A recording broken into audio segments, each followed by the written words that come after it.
This is Cashology by FMBO, a podcast devoted to the art and science of managing your money. It's like school, but your only homework is living your best financial life. Class is now in session.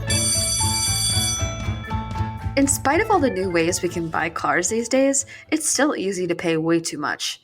Getting a good deal comes down to doing your research, comparison shopping, deal making, and being willing to walk away. Whatever you do, don't just drop by a dealer without knowing exactly what you're going for. Be smart. Welcome, and thanks for listening to the Cashology podcast, hosted by your guide on the path to financial savvy, me, Julie Wyans.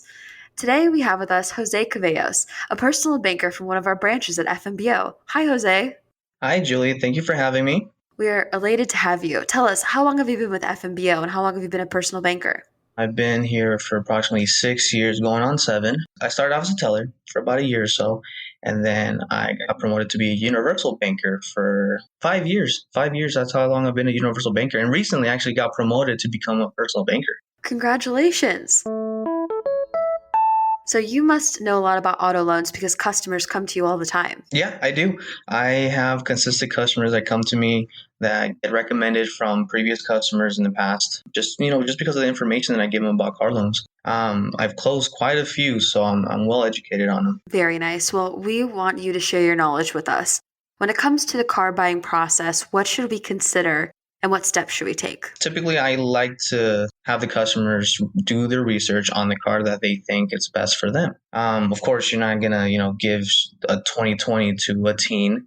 You want them to be smart with the purchase they're gonna. So, should a customer come to a personal banker after they've already decided the type of car, or do you like to be part of the process where you help plan their finances around car payment? I actually like being part of this, just because I can actually give them numbers on the spot. Depending, obviously, on their credit score and everything, we just jot down numbers and, get a comfort zone of what they're willing to spend on a monthly basis. Of course, not just the monthly expenses on the financing, but you also got to consider insurance as well. And that makes a big difference. You're right. I actually completely forgot about that. It would be your car payment. It would be insurance, gas. Wow. Car washes. You always want to have a clean car, right? That's another expense. That's true. So, Jose, you talked about what considerations we need to make for a car. For example, not buying a 2020 or 2021 car for a new driver at 16, right? That completely makes sense. What other research should I be doing? I mean, I've heard of Kelley Blue Book, right? Looking at the value of a car. I mean, how do you ensure you're not overpaying for a car? Kelley Blue Book, I personally love that website. It actually helped me and my family search for the vehicle that we actually wanted. You can be going to a dealership and they can give you a complete different price than what the actual car is worth. That's why I like going to the Blue Books. And what they tell you on the Blue Books, it tells you the retail price. It, depending on the mileage of the vehicles and everything, gives you an estimated amount of what the fair amount is to purchase that vehicle. I am curious too, on top of that, looking at dealers and what kind of dealers I should go to. I mean, what should I think about when I choose that? When you are thinking going to a dealership, just expect them to try to push something on you, in my personal opinion. I have had customers that have made mistakes in the past, and we've corrected it. But they go into the dealership not really thinking about what they're getting. They kind of just want to shop around. And towards the end of the day, when they're done doing the dealership process, they kind of want to push something on you instead of just going in blind. That's why I always recommend to do your research on what car you're actually going to get. The best way to do this is to research the inventory. So to look around to see what dealerships are available with the vehicle that you want. Obviously, getting the VIN number on the specific car that you might want if you catch it in the dealership that's nearby. That's a really, really important thing to do because they can easily tell you this is the same vehicle, not being the actual vehicle that you want because of the VIN number. Wow. Yeah, so I mean, checking the inventory of the dealership, looking at what they have in stock. Even if there's a nearby dealership that's outside of the states that actually has that car in the inventory, and they want you to ship it into that dealership, I mean, that's something they're able to do as well. Very interesting. So definitely checking the inventory of the dealers if you have a specific car in mind. I mean, I really like Jeep Renegades. So if I think, okay, I want a newish Jeep Renegade, I will look to see what local dealers there are. I know my credit score, so I know what kind of terms I could set with them when thinking about financing. And then I would have some information based on my research about pre-approval and how financing works, right? That's correct. Very good.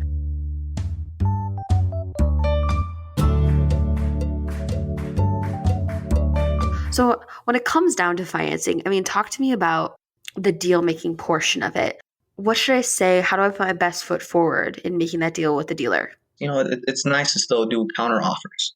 So counter offers are something you negotiate with the dealerships.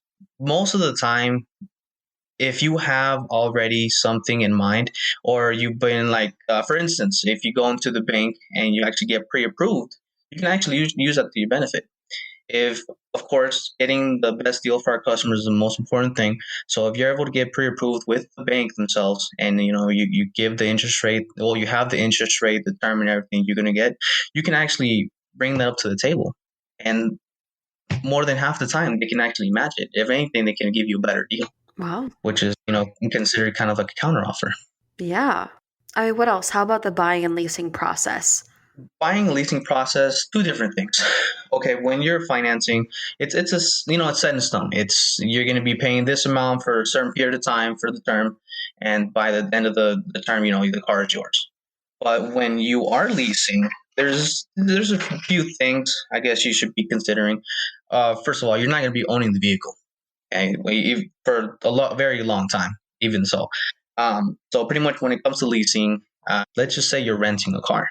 You set a term with the with the dealership for the term, that how long you're going to have that vehicle for. And sometimes even if, let's say in the agreements, it tells you you're only allowed to drive it for a certain amount of miles. After the miles, after you've exceeded the agreed upon miles that you would drive on the vehicle, they actually would charge you an additional amount towards the end of the term. So that's another expense you have to work into your budget when thinking about the cost of the car. Definitely interesting. You've been really helpful in this process to discern whether I should lease or buy, or, I mean, how to even go about research. Well, Jose, you've been a great guest. We really appreciate all the knowledge you share with us about auto loans. Thank you, Julie. Appreciate it. My knowledge is here for anyone that wants to come and, search it here with First National. Yes. How can customers get in contact with you? Well, I personally work at the 50th and Ames location, and they can either email me or call me on my extension, or even the branch itself. And then just search for either me or any other personal bankers. Awesome. If you're in Omaha and looking for knowledge or help on an auto loan, reach out to Jose Cavellos at one of our branches. If you want to find out more about auto loans in general, you can go to fmbo.com. Thank you, everyone, for listening. Don't forget to subscribe and keep an eye out for more Cashology episodes coming your way soon.